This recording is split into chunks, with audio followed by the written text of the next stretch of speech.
সাজেক যাওয়ার পথে ১.৫-২ ঘন্টা এসকর্টের জন্য অপেক্ষা, কংলাক পাহাড়ে ওঠা, ফেরার পথে এসকর্ট মিস, পরিত্যক্ত রিসোর্টে রাত কাটানো আর সকাল জুড়ে প্রচণ্ড বৃষ্টি। আমাদের সাজেক ট্রিপটা ছিল অ্যাডভেঞ্চারে ভরা। আসসালামু আলাইকুম সবাইকে। আজকে আপনাদের সঙ্গে শেয়ার করব আমাদের সাজেক যাওয়ার পুরো জার্নিটা। আমরা প্রথমে দিঘিনালা থেকে বাগাইছড়ির উদ্দেশ্যে রওনা দেই। বাগাইছড়ি পৌঁছানোর পর সেনাবাহিনীর চেকপোস্টে আমাদের চেকিং করা হয়। প্রত্যেকের আইডি কার্ড চেক করার পর আমরা সাজেকের উদ্দেশ্যে রওনা দেই, কিন্তু মাঝপথে মাচালংয়ে গিয়ে আমাদের প্রায় ১.৫-২ ঘন্টা অপেক্ষা করতে হয়, কারণ সাজেকের থেকে সকালের যে এসকর্টটা ফিরে এসেছিল সেটার জন্য আমরা অপেক্ষা করতে হয়েছিল। অবশেষে এসকর্ট আসার পর আমরা আবার সাজেকের উদ্দেশ্যে রওনা দেই। সাজেকের দিকে উঠতে উঠতে রাস্তা যখন একদম খারাপ হয়ে গেল, তখন একটা বিষয় খুব ভালোভাবে লক্ষ্য করলাম। সেনাবাহিনীর সদস্যরা নিজেদের দায়িত্ব খুব কঠোরভাবে পালন করেছেন। কোথাও কোনো গাড়িকে সাইড করতে বলেছেন, কোথাও রাস্তার নিরাপত্তা নিশ্চিত করেছেন। পাহাড়ি এই রাস্তায় তাদের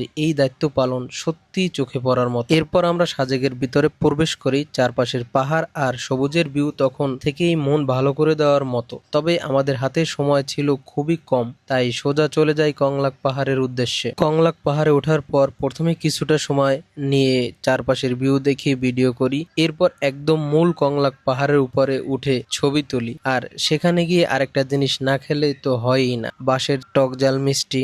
খুব জনপ্রিয় এই খাবারটা খেয়ে নিলাম, কিন্তু সমস্যা হলো আমাদের হাতে সময় একদমই কম, কারণ বিকেলের এসকর্ট ছাড়ার সময় ছিল প্রায় 4টা, আর সকালে এসকর্টের সঙ্গে আমরা অনেক দেরিতে এসেছিলাম। তাই আর দেরি না করে তাড়াহুড়ো করে কংলাক পাহাড় থেকে নিচে নামতে শুরু করলাম। কিন্তু এত তাড়াহুড়ো করেও শেষ রক্ষা হলো না, আমরা এসে বিকেলের এসকর্ট মিস করে ফেলি। এরপর সেনাবাহিনীর কাছে অনেক অনুরোধ করেও কোনো লাভ হলো না। শেষ পর্যন্ত পরিচিত একজনের সহযোগিতায় সাজেকের একটি রিসোর্টে রাত কাটানোর ব্যবস্থা করতে হলো। রিসোর্টের অবস্থা বলতে গেলে অনেকটাই পরিত্যক্ত ধরনের, কিন্তু তখন থাকার জন্য সেটাই আমাদের ভরসা। রাতে খাবার খাওয়ার পর শুরু হলো প্রচন্ড বৃষ্টি। বাইরে তখন মুষলধারে বৃষ্টি, আর আমরা ভাবলাম এটা এই সুযোগে রাতের সাজেকটা একটু দেখা যাক।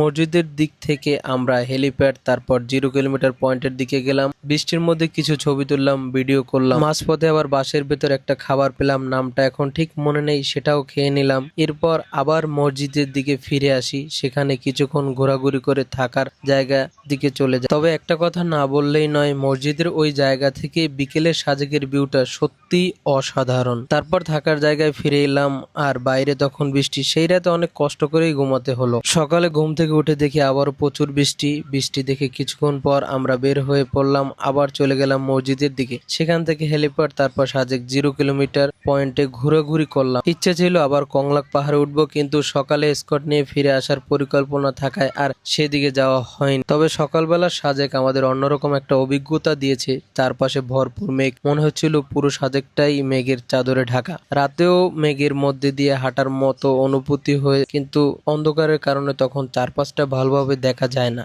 আর সকালে সেই একই মেঘ যখন আলোতে দেখা যায়, তখন সৌন্দর্যটা একদম পরিষ্কারভাবে ফুটে ওঠে। এরপর সকালে নাস্তা করে আমরা ব্যাগ ট্যাগ সব গুছিয়ে নেই।